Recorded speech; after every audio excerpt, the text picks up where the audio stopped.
In a major policy shift, US President Donald Trump has signed an executive order imposing a $100,000 annual fee on each H-1B visa petitions. Will this make it harder for skilled foreign workers to find opportunities in the US? How will this impact Indian professionals, who form the largest group of H-1B visa holders? Immigrant visa program. This is supposed to allow highly skilled laborers who work in fields that Americans don't work in to come into the United States of America.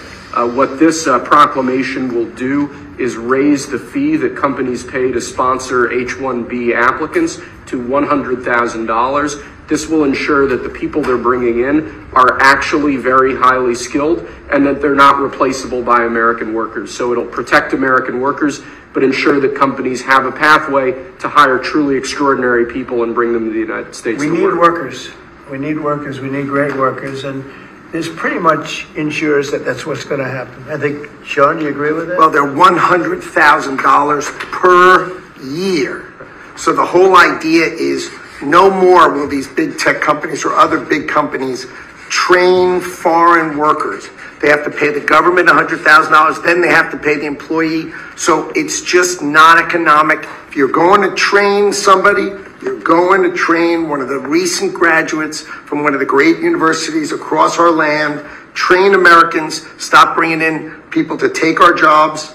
That's the policy here, $100,000 a year for H-1B visas, and all of the big companies are on board. We've spoken to them about the gold card. They love it. They love it. They really love it. Along with that, the administration introduced a gold card residency option. We have two items for your attention today, sir. A major focus of your administration has been shifting the conversation and shifting the policy dynamics around the issue of immigration, closing the border, preventing illegal immigration, but also, as is the case with the executive order in front of you, opening new pathways for truly extraordinary people to come contribute to America instead of taking away from it.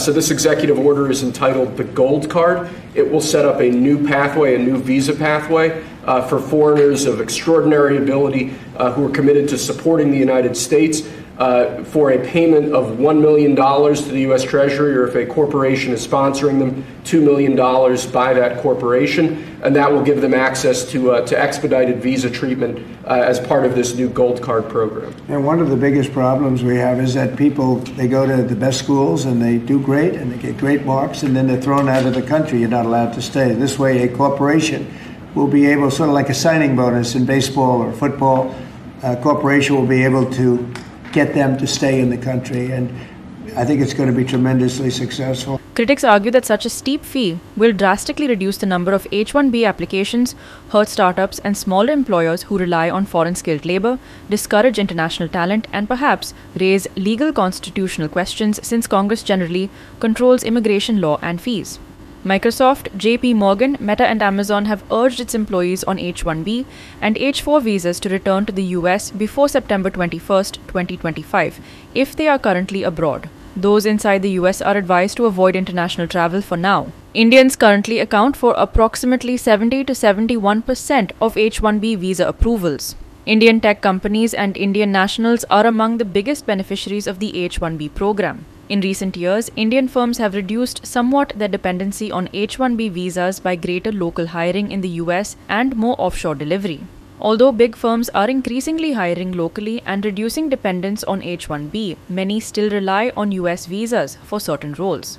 The new fee adds cost, reduces flexibility. It may lead them to restructure operations or change how they allocate employees to US-based work. Investment decisions might change. Many Indian professionals are now left with pressing questions. Will their visas be renewed? Will their employers absorb the steep new cost? And will this policy even survive legal challenges ahead? Lindsay Menezes and Sanika Gonka for Goa365.